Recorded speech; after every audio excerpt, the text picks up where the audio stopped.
Welcome to Mark My Words, a show that searches for the fork in the road in life, the place where the turning point in the journey of entrepreneurship and life can be found. Let's meet each other at the crossroads on Mark My Words.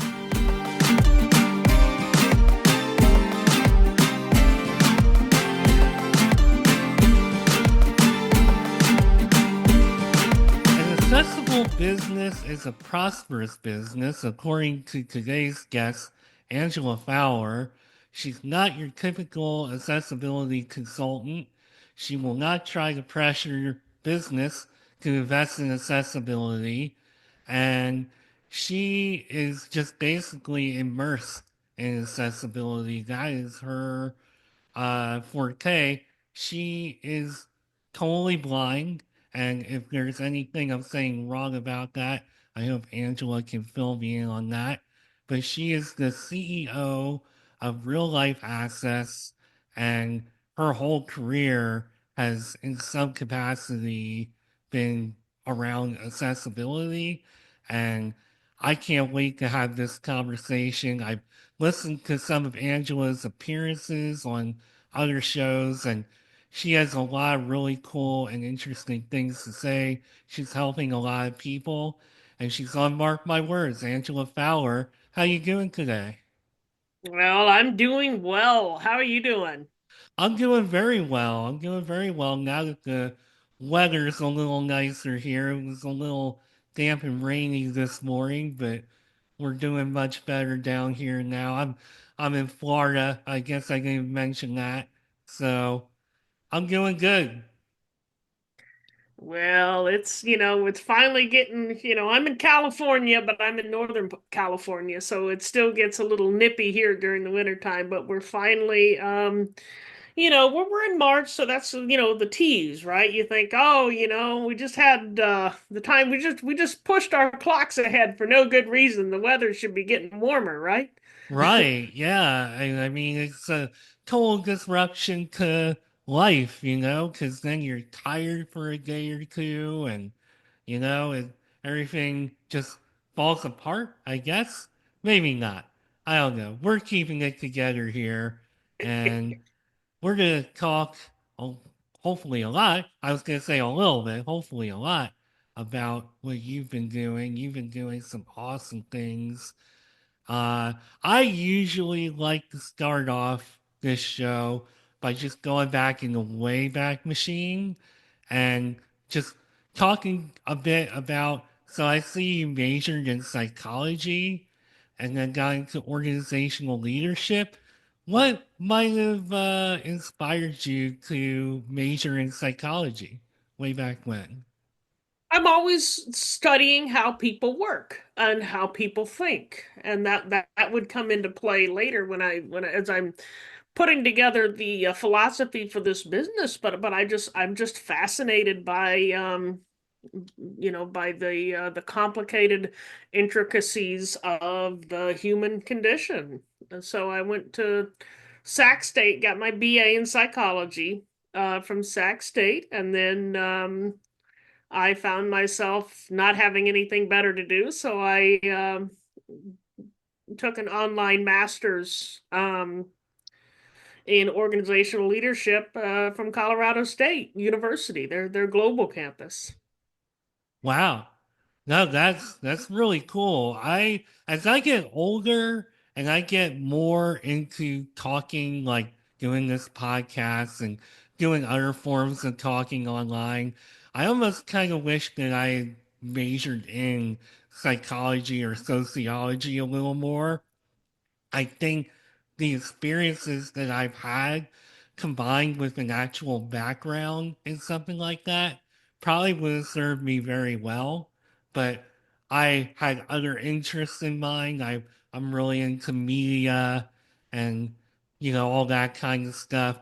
So I obviously didn't do that. But how do you feel psychology has helped you as you have transitioned?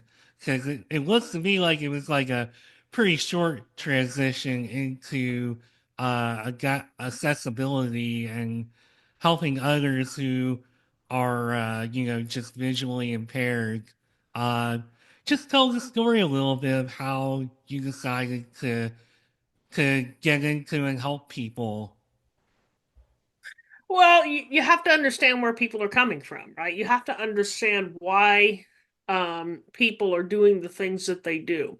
And it's not for the reasons a lot of people think. Sometimes the disability advocates, social justice advocates assume ill faith.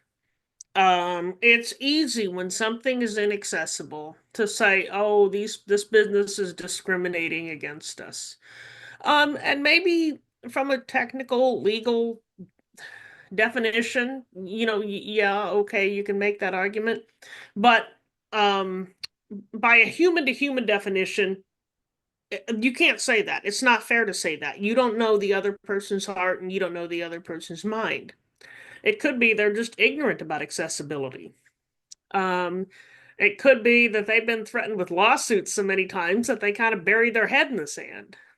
Um, it could be that they have too much going on. They're on a shoestring budget. They're struggling to get their business off the ground, and they have yet to prioritize accessibility. Now, to do all those things excuse the fact that accessibility hasn't been done? No. But depending on the situation, maybe you give them a little grace and you definitely respond differently.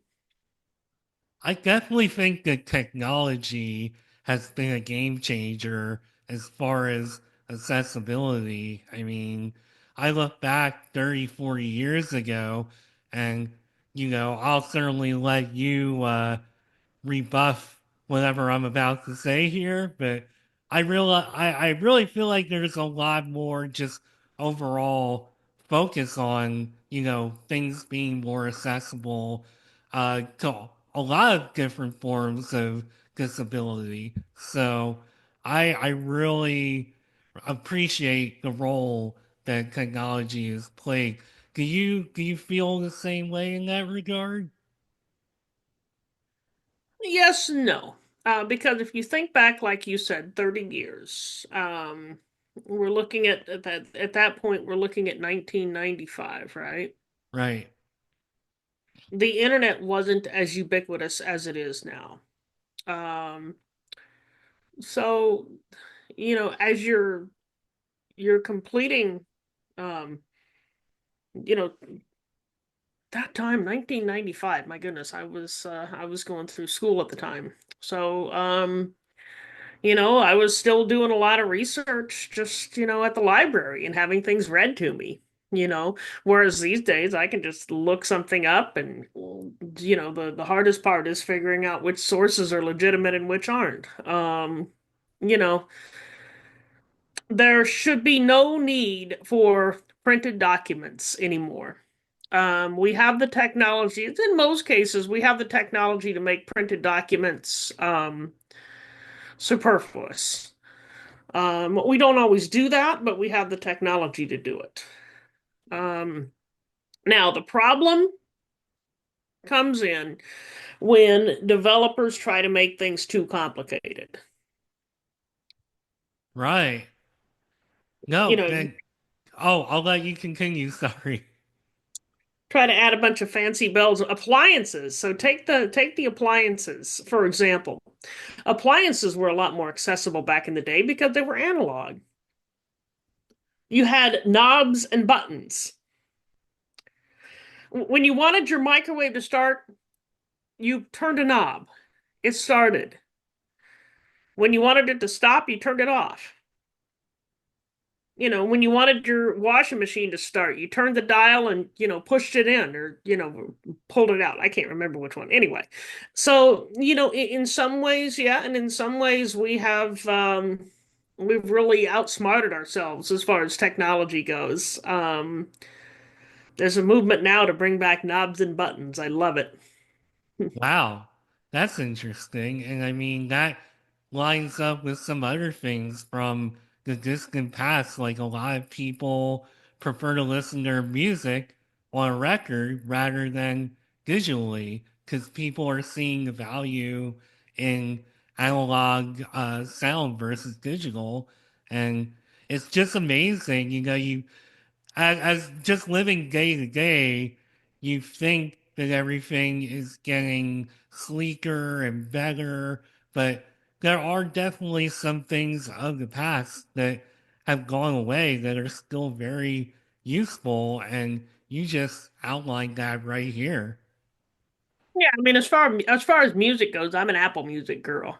Oh, I'm an You know, Apple so I'm Music guy. I have definitely, embraced the digital age. I mean, I remember the days when I would wait for a song to come on so I could record it onto a cassette tape.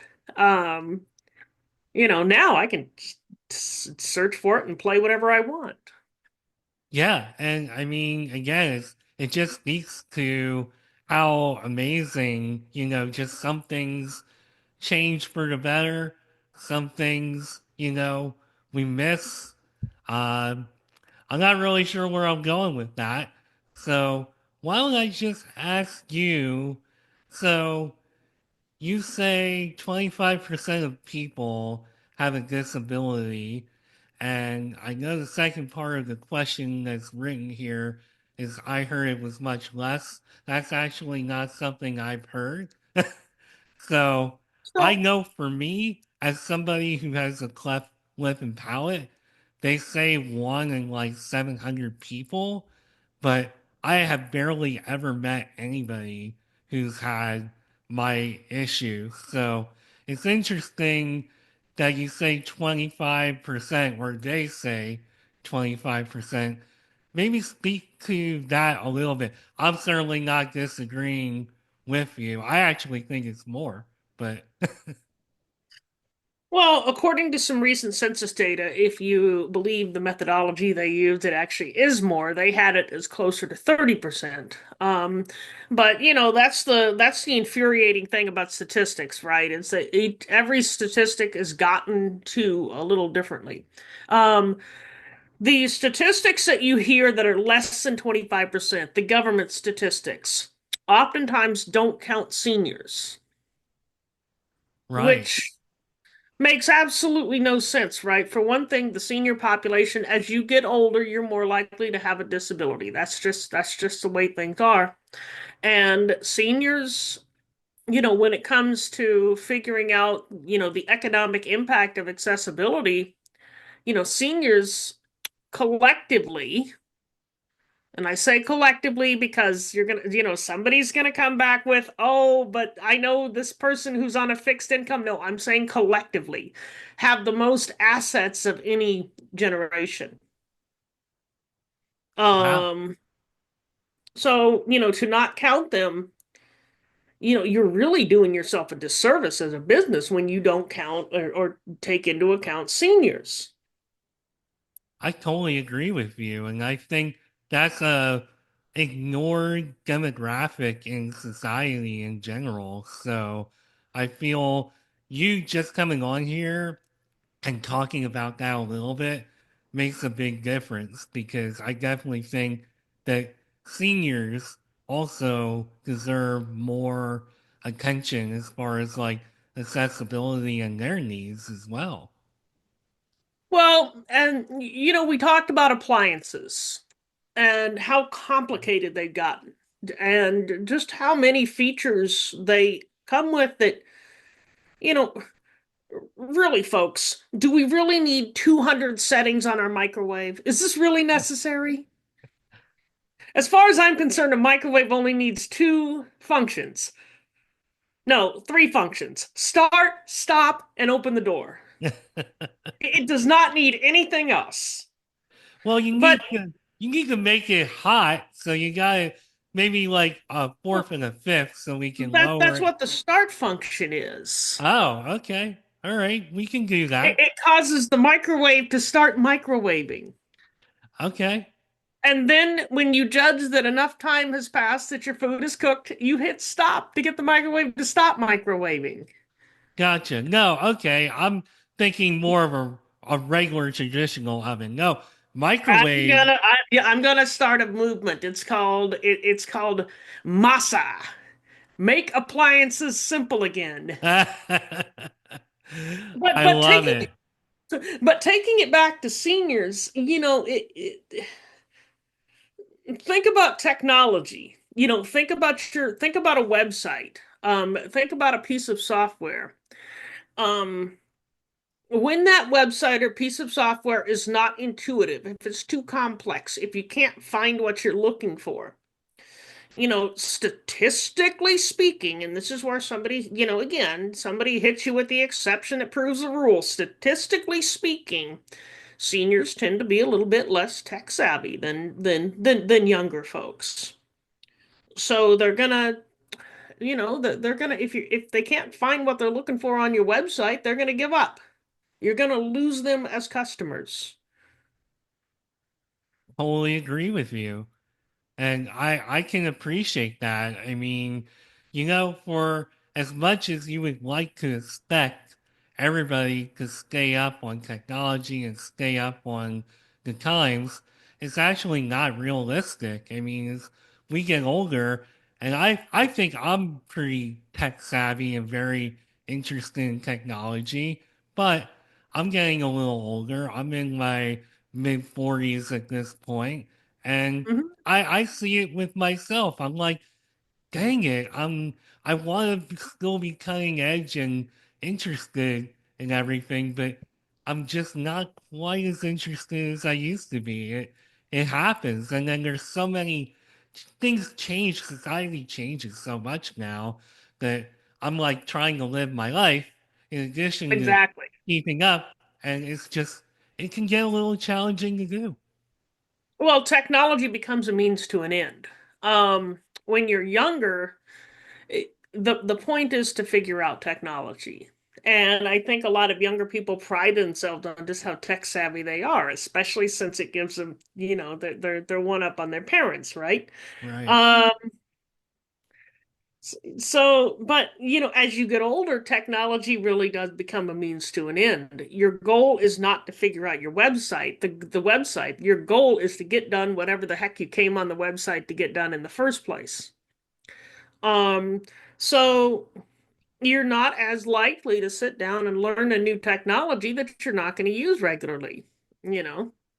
Right. So let me talk a little bit about your path because you started off working for others and then you kind of started transitioning into having your own business. What inspired you to say, I think I want to start a business? I think I can make I'm not going to say more of an impact, even though I'm believing that you are, but just I want to do X, Y, and Z rather than making an impact in a Right. regular Well, job. two things conspired. Um, One, I got tired of running into inaccessible websites.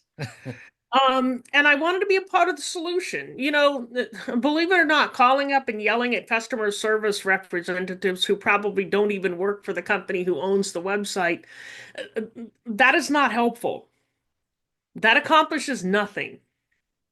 So I wanted to be a part of the solution. And also, the thing that really changed my philosophy, because I did spend a lot of time in the advocacy movement, and I still get frustrated, but I used to get frustrated at the individuals running the business. Now I just get frustrated at the situation. Um, but in 2021, I took a job working on the Department of Veterans Affairs website. And my job was basically to teach designers and developers how to make things accessible and to check their work and make sure they were doing it right. And, when mistakes were made, point out the mistake and help them find a solution, right? And I realized as I was working with these folks, these guys had varying levels of knowledge about accessibility. Some didn't know anything, and some knew more about accessible code than I did. Some still know more about accessible code than I do. Um, but all of them wanted to do the right thing. Some of them just didn't know what the right thing was. And when I showed them how a screen reader worked, light bulbs went on. When I showed them how blind people navigate, how people with, when I and once I did that, that gave me credibility in other things, right? So then I explained to them how people with cognitive disabilities might perceive things. Um, here we go with an intuitive interface again, right? Don't make me think. Number one rule of design, do not make me think. But the point is, these folks wanted to do the right thing. And once you pointed it out to them, it totally changed the way they see the way they did their jobs. So I got to thinking, I was like, wait a minute, what about all these businesses that you've been getting frustrated at all your life? Does the same thing apply to them? Maybe they want to do the right thing. Maybe they just don't know what it is. Maybe they don't even know there is a right thing. And I believe that that's the case. Um, there is really an adversarial relationship between the disability community and business. And it doesn't have to be that way. It never should have been that way. And it needs to change. I'm taking a pro business approach to accessibility. I'm not only on the side of the disabled people, myself included, but I'm also on the side of business. And wait a minute, who says I have to be on anybody's side? I didn't even know there was a side. What the hell are we talking about here? Accessibility benefits everybody. It benefits people with disabilities for obvious reasons, and it benefits business because, as I said, and as we started to paint this picture earlier, and we'll continue to paint this picture, an accessible business is a prosperous business. I love the way that you view all of this because as far as I'm concerned, there usually are like two sides to something like this. And it's important to get somebody in there who has the ability to not only know what the one side of it feels like and what they need, but also have the ability to talk to that more business side and get them to understand, what needs to be done, not just from the accessibility side, but from the business side. And I mean, it sounds to me like you really have that down and you're bridging that very important gap. Well, and it begs the question, right? Why do businesses not invest in accessibility? Um, you know what it isn't? What isn't it? Discrimination, lack Okay. of care. That's not what it is. Now, save the exception that proves the rule. I know they exist. Um, there's nothing like a good exception to totally derail a discussion, right? Right. Um, yes, there are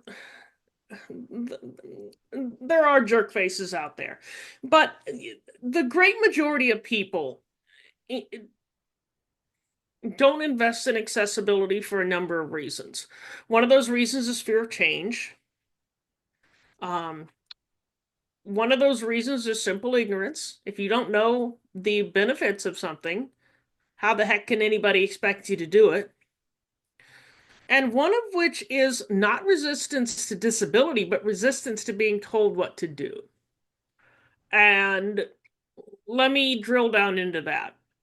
We have made the mistake of enforcing accessibility through lawsuits, the ADA. If you don't make your business accessible, you're going to get sued. And nobody likes to be approached that way. Nobody likes to, this is, you know, this is America. Nobody likes to be forced into doing things.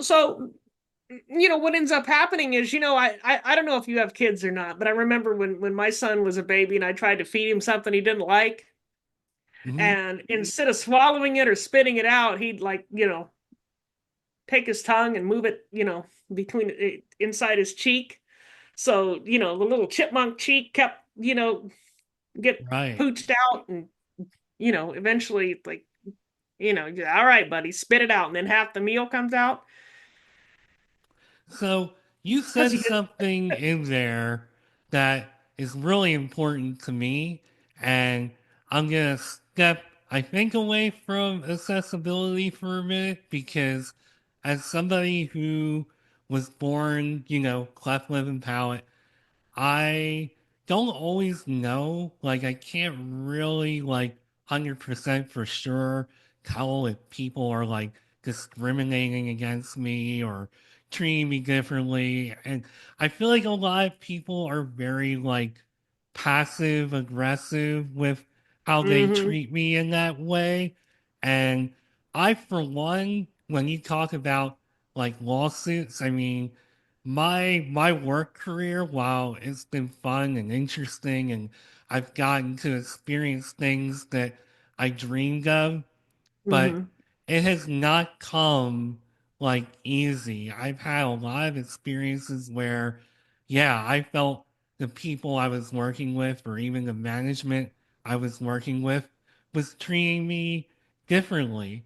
But at the end of the day, and I think maybe in line with how you perceive the world, I didn't always take it as like real straight up well, this is just unfair discrimination. I think sometimes people don't understand and they act the way they do because they don't Yeah. understand. And I don't know what you would say to that, but it just They got don't, me. yeah. Yeah, Yeah, they don't understand oftentimes. And if you find, come on, buddy. Sorry, my dog is being annoying. that's Um, okay. if you find that it gets better over time, then you're dealing with simple lack of understanding. Um, but I think there's a couple other things. Some people are just weird and socially awkward. Hmm. Especially after COVID. COVID took all of our awkwardness and made it 100 times worse because, the COVID police locked us in COVID jail and we couldn't see each other anymore. Right. Um, so, if people were socially awkward in 2019, they're doubly so now. So you're gonna get just weird responses anytime something something different comes up. Uh, Give me 10 seconds to let her out. Oh yeah, you're fine. I have a cat who comes in and meows and makes all kinds of noise while I'm doing this show. I actually kind of have them off to the side. I kind of close the door so that they Okay, wouldn't come through. All right, welcome back. I was sorry just about that. no, you're fine. Hey, pets are always welcome on Mark My Words. I was just filling in the airtime talking about how my cat comes in and makes noise and likes to curl up next to me, so you're Yeah, there totally you go. fine. There you go. So I had one other explanation for, and because you use the word passive aggressive, Right. and that brought to mind the trend that has been growing for years and is only now starting to reverse itself in some quarters. And that's that we're so dadgum afraid of offending anybody that we can't even have a basic conversation. Right. Somebody wants to ask something like, how do you do this as a blind person? It's just, you could tell they're scared to death. I mean, the poor thing. I want to just pat him on the head and be like, no, no, hey, it's okay, it's okay. I'm not gonna bite. I promise. They give you this. You don't mind if I ask you a question, do you? I'm like, thought you just did, but okay, go ahead and ask another. Well, how do you do that if you're at that point I put it at that point I do one of two things. If I'm in a snarky mood, I'll go, what, crazy? Or if I'm taking pity on him, and want to put them out of their misery, I'll say something like, "Okay, let's cut. This is how I do it if I'm blind." Hmm. You Wow. know, and it's across the board. We're so worried about offending people. We can't even say disabled anymore. We have to use these weird, awkward euphemisms, right? Like differently abled. Yes. Like, what the heck does that even mean anyway? You're good at math and I'm not. Therefore, we're differently abled. Yeah. And Well, I'll take a crack at defining that. It means we're able, we can do it, but it's different. Like I don't know. yeah. And I use the word disabled because it's a legal term. Right. I don't necessarily consider blindness disabling except when things are inaccessible. But, the word disabled is a legal term and it's a term that everybody understands. And it's just so much easier if we can use words that everybody understands. And if we No, call totally. things what they are. I totally agree with you. And I mean, it's just a sign of the times that we live in. And, I can relate to, I think, what you're experiencing there on some level.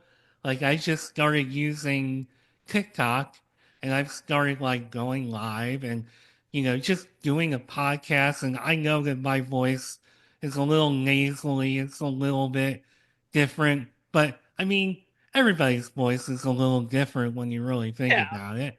So, but I think some people can tell that there is something different. And a lot of the time, like I'll get every once in a while. So for years, I hadn't had anybody approach me about anything with me, not saying, oh, what's wrong with your lip or you sound like weird. Like up until I started doing TikTok, I hadn't had that.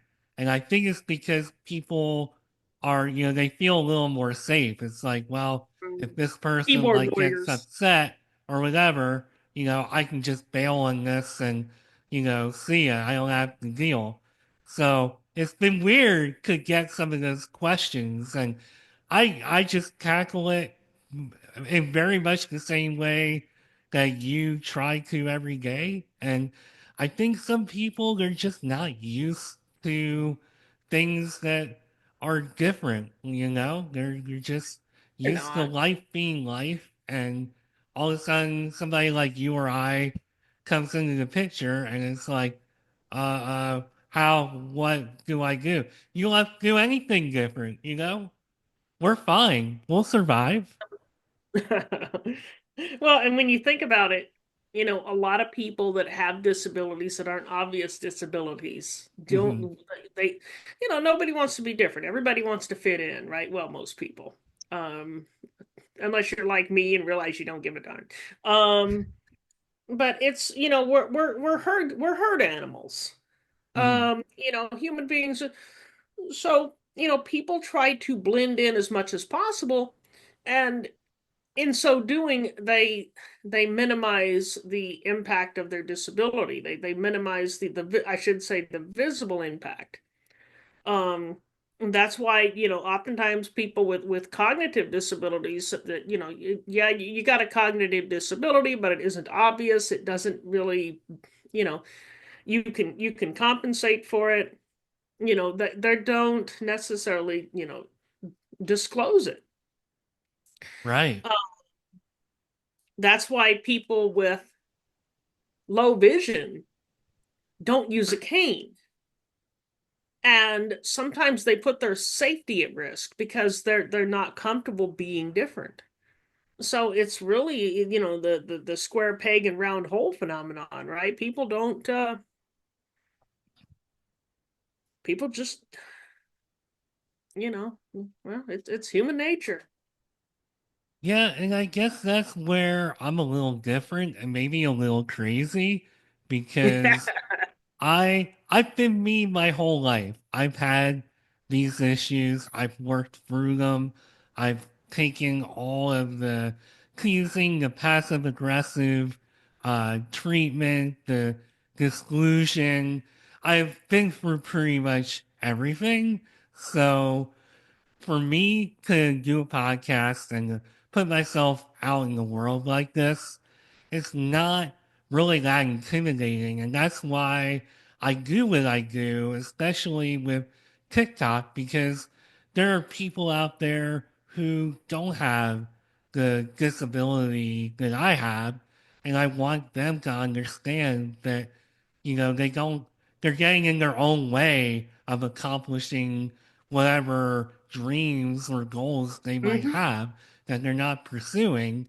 And I just really want people to understand that and get rid of that imposter syndrome. Yeah, I haven't um joined the TikTok revolution yet, but I probably should. I make a lot of you know, 5, 10 minutes comedy type of comedy. Oh, good Lord. It's getting late, isn't it? Commentary type videos. And I've got them up on YouTube, and I'm wondering, I'm actually considering getting on TikTok because I think they might get more play there. But we'll see. It'll depend on how accessible it is. I don't want to, beat my brains trying to use an accessible or an inaccessible platform, and just it's more frustration than it's worth. But if it's accessible to the point where it can be used with a screen reader without going crazy, then I might adopt it. Oh yeah, the text just absolutely flies by on TikTok if you have a big enough uh, live room. And I mean, I think somebody like you would be wonderful to have on a platform like TikTok. They Hmm. should probably, and I would even say they should take probably out of there. They should work on that. I think that I'll would check it be. out. I'll have to ask some of the blind people that are more patient with adopting new technology. It's like I said before, right? As we get older, technology becomes a means to an end, and not you don't want to. We're just cranky and impatient, and we don't want to spend the time trying to learn a new platform that might not even be accessible. So it's. I feel like I want to ask you, why should businesses invest in accessibility? That's one of the questions given to me on Podmatch here, but Mhm. I feel like you almost like really answered it. I mean, if you do you want to add anything to that? Well, b- I mean, accessibility equals usability. The things that you do to make your business accessible to people with disabilities are also going to make them um, accessible to the general population. Also, people with disabilities have a lot of influence. Um, if something isn't accessible, we tell our family and friends about it, out of sheer annoyance more than anything, and they're less likely to use it. So, there's a number of reasons. The Speaking of your website, um, studies indicate that if you invest in quality accessibility, you could get up to a 9x return on your investment. Wow. I'm not saying one of those overlays that you know, be careful with accessibility overlays. If they promise compliance, run, because no accessibility overlay can deliver compliance, and no accessibility overlay can make your user experience more intuitive. Well, talk a little bit about. So I see that not only does your coaching business or your accessibility business help with accessibility, but you incorporate the coaching part. Talk a little bit about some of the obstacles or some of the things that go into coaching and where that maybe that psychology degree comes into play. I'm sure it does. Well, the biggest obstacle is just getting an entry into the market. It's like everything else. If nobody's heard of you, nobody's going to buy from you. Um, that's why I'm you know, all over the podcast circuit. That's why I'm, making these short videos and trying to get my message out, because not only about accessibility but about disability, because you can't educate about accessibility without first educating about disability. Just it just doesn't work. You said something in an episode that I listened to that I thought was really interesting. I don't know if I got to even listen to the whole conver like that part of the conversation, but you talked about buttons and how it's not just enough to have buttons like on a website or online, but you need the buttons to actually tell you what it is or what it does. And that really gave me pause because I was like, huh, I never actually really thought about that because I understand that accessibility is designed to be very helpful and it will tell you a lot. But that, to me at least, took it like even further than I ever thought about. Well, two of my favorite labels, and if you're familiar with iconology, um, or iconies, you'll know exactly what I'm talking about. My two favorite labels are hamburger and Chevron. Okay. Because everybody needs food and gas, Right. right? Yeah. So if I see, hamburger icon, I'm thinking lunch. When I see a Chevron icon, I'm thinking, what are you talking about? I don't even drive. Right. But the point is, these icons are labeled according to, uh, well, in the case of the hamburger, it's labeled according to its appearance. In the case of the chevron, I'm really not sure why they call it that. It's just it's a non sequitur. Um, if but to a screen reader user, or really to somebody who just doesn't understand icons, which a lot of people don't, believe it or not, you're not going to know what that the purpose of that object is. So, You can guess based on experience, mhm. but you're not really going to know. So before we talk about how people can find you, I want to ask you, so you've done some really amazing things with your life and this business, and your intent with it is like beyond amazing. What other like goals do you have? What do you want to see happen in terms of accessibility? Not either for your business or just in the world in general. What else needs to happen? I want accessibility to be divorced from compliance, generally speaking. For reasons that I outlined. I want people to do accessibility for the right reasons. Because it's the right thing to do, because it's profitable. Um, if you do something because you're forced to do it, you're going to do the minimum. I agree. If you do something because you want to do it, because you're interested in it, and because it's to your benefit to do it, you're gonna go all out. Um, as far as my business is concerned, I just want to keep getting my name out there. Eventually, sorry, It's okay. we're almost done here. Yeah, no, you're fine. You're fine. You're Oh, doing I perfectly. let her out. Now she wants to come back in, Oh, and well, you I can go just ahead and let her. I just need 5 minutes. Yeah, you Um. can. Anyway, no, I'm telling her I just need 5 minutes. Oh, telling her. Okay, well, we'll Yes. we'll try to move fast. Um, um, yeah. Eventually, I want to publish the business case for accessibility in book form. It's a project that's been gathering dust for a while, but eventually I want to take it up. Well, I would maybe slip another question in there, but since we gotta let the puppy back in, why don't you go ahead and tell everybody how they can find you and how they can work with you and make accessibility better? Well, just drive through California and turn in when you hear the barking. No. Fair Um, enough. go to go to W. Right on cue. Go to www.reallifeaccess.com. That's reallifeaccess.com, and you will find all the things. Alrighty, well, I think that pretty well summed it up.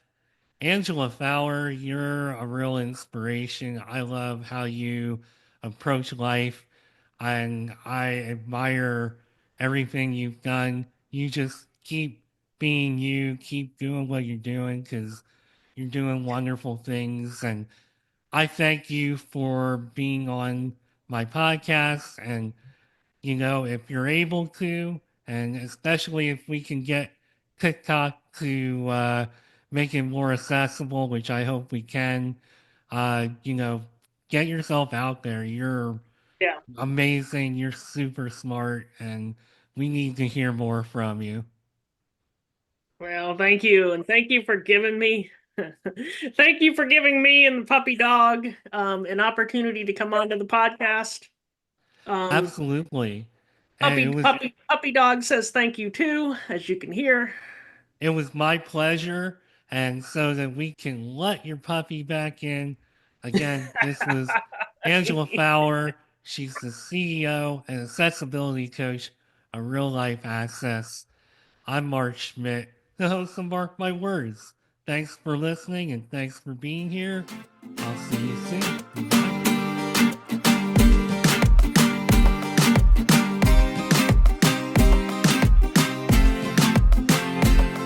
Thank you for taking time out of your busy day to go on a journey with me into entrepreneurship and life on Mark My Words. If you would like to learn more about me and the show, you can find me on LinkedIn at Mark Schmidt or connect with me on Instagram at Nimrod79. Video episodes of Mark My Words, as well as other content, can also be found on the Mark My Words YouTube page. Entrepreneurship can be quite the roller coaster ride. It can be a bit isolating and intimidating, but it doesn't have to be that way. Let's meet here next time at the crossroads on another episode of Mark My Words.